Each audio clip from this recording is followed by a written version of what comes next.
प्यारे विद्यार्थियों, आप सभी का स्वागत है। NIOS कक्षा 10वीं विषय हिंदी पाठ पढ़ रहे हैं। पाठ 10 पढ़ें कैसे। गद्य, ये गद्य विधा में लिखा गया है। पढ़ें कैसे, पूरी वीडियो देखें और समझें कि हमें पढ़ना कैसे है। पढ़ने का पहला चरण है भाषा और उनसे बने शब्दों की पहचान। जैसे पुस्तक में क म ल कमल, ई और ख से बनता है ईख। अक्षरों की पहचान के बाद पाठक कम, कलम, कई, मवई आदि को पढ़ लेता है। तो हमें सबसे पहले क्या करना है, भाषा और उनसे बने शब्दों की पहचान करना है। अक्षरों की पहचान के बाद में हमें शब्द बनाना, उनकी पहचान करना। दूसरा, पढ़ने का दूसरा चरण है शब्दों के अर्थ जानना। जब आपने शब्द बना लिए तो अब उनका अर्थ भी जानना जरूरी है। दूसरे चरण के बिना पहला चरण अधूरा है। ईख और कमल लिखकर इनका चित्र बना दिया जाए तो ईख और कमल का मूर्त रूप सामने आ जाएगा। बच्चा ईख का अर्थ गन्ना समझ जाएगा और कमल का फूल पहचान लेगा। पढ़ने का तीसरा चरण है पढ़ने की गति। पढ़ने की गति तेज तभी संभव है जब हम शब्दों को पहचान कर उनका अर्थ समझकर तेजी से पढ़ते हैं। पढ़ने की गति तेज होनी चाहिए, नहीं तो हम अर्थ को ग्रहण नहीं कर पाते। धीरे धीरे अटक अटक कर पढ़ने से पूरे अनुच्छेद या निबंध में क्या कहा जा रहा है इसका ज्ञान नहीं हो पाता। अतः पढ़ते समय पाठ्य सामग्री को सही गति से मौन वाचन, मन मन में अर्थ समझते हुए पढ़ने का अभ्यास करना चाहिए। ऐसा करने से पढ़ने में आनंद आने लगेगा। पढ़ने का चौथा चरण है समझना। यह समझना क्या होता है, आइए जानें। जैसे एक एक शब्द को पहचानना काफ़ी नहीं होता, वाक्यांश और पूरे वाक्य सही गति से पहचानने होते हैं, वैसे ही शब्दों के प्रसंग के अनुसार अर्थ को समझना होता है। जो कुछ हम पढ़ रहे हैं उसका अर्थ समझने के अतिरिक्त उसमें कही गई बातें, घटनाओं का एक दूसरे का संबंध समझना भी शामिल है। शब्दों वाक्यों से मिलकर अनुच्छेद बनते हैं। कई अनुच्छेदों से मिलकर कोई भी रचना तैयार होती है, जैसे लेख, कहानी, समाचार आदि। पढ़ने का अभ्यास हो जाने पर एक एक शब्द अलग नहीं पढ़ते हैं, उसे प्रवाह के साथ पढ़ते हुए किसी भी सूचना, संदेश, विचार, घटना, लेख, कहानी को पढ़ने के साथ साथ उसका अर्थ भी समझते चलते हैं।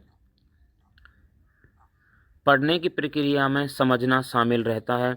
बिना समझे बूझे पढ़ने का कोई मतलब नहीं होता। पढ़ने का पांचवा चरण निष्कर्ष मूल्यांकन करना पढ़ने का पांचवा चरण है। किसी भी पठन सामग्री में प्रयोग किए गए शब्दों का प्रसंग के अनुसार अर्थ समझना, तथ्यों, घटनाओं आदि का पूर्व ज्ञान तथा पारस्परिक संबंध समझना पढ़ने के कौशल के लिए जरूरी है। हम जो कुछ भी पढ़ते हैं, पढ़ने के बाद उसका अपने पूर्व ज्ञान के आधार पर मूल्यांकन करते हैं, उससे निष्कर्ष निकालते हैं तथा पाठ्य सामग्री से आनंद उठाते हैं, तो पढ़ने की प्रक्रिया पूर्ण हो जाती है। तो ये तो आपने पढ़ा कि पढ़ें कैसे। अब इस पर आधारित कुछ महत्वपूर्ण प्रश्न हैं। बहुविकल्पीय प्रश्न। प्रश्न 1, पढ़ने का पहला चरण क्या है? अक्षरों की पहचान। तो यहाँ पर वर्ण की पहचान करना इसका उत्तर होगा। प्रश्न 2, पढ़ने का अभ्यास हो जाने पर हम कई शब्द प्रवाह के साथ पढ़ते हैं, ये इसका उत्तर होगा।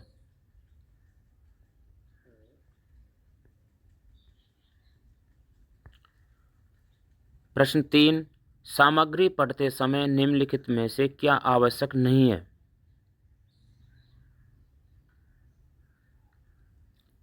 शब्दों से नए शब्द बनाना। प्रश्न 4, असली पढ़ना कहलाता है सामग्री में दिए गए विचारों को समझना, ये इसका उत्तर होगा। प्रश्न 5, पढ़ने के कुल कितने चरण बताए गए हैं? इसका उत्तर है 5। तो पढ़ने के कुल 5 चरण बताए गए हैं। लघु उत्तरीय प्रश्न। प्रश्न 1, शब्दों के अर्थ जानना पढ़ने का कौन सा चरण है? शब्दों के अर्थ जानना पढ़ने का दूसरा चरण है। प्रश्न 2, पढ़ने की गति से क्या लाभ होता है? उत्तर, पढ़ने की गति से पाठ्य सामग्री जल्दी समझ आती है, पढ़ने में आनंद आता है। प्रश्न 3, समझना क्यों आवश्यक है? उत्तर, सही गति के साथ पाठ्य सामग्री को समझना आवश्यक है। बिना सोचे बूझे पढ़ने का कोई अर्थ नहीं है। प्रश्न 4, पढ़ने के बाद पाठ्य सामग्री का आनंद कब आता है? उत्तर, जब पाठ्य सामग्री को प्रसंग के आधार पर पूर्व ज्ञान के निष्कर्ष एवं मूल्यांकन से जोड़ा जाए, तब आनंद की प्राप्ति होती है।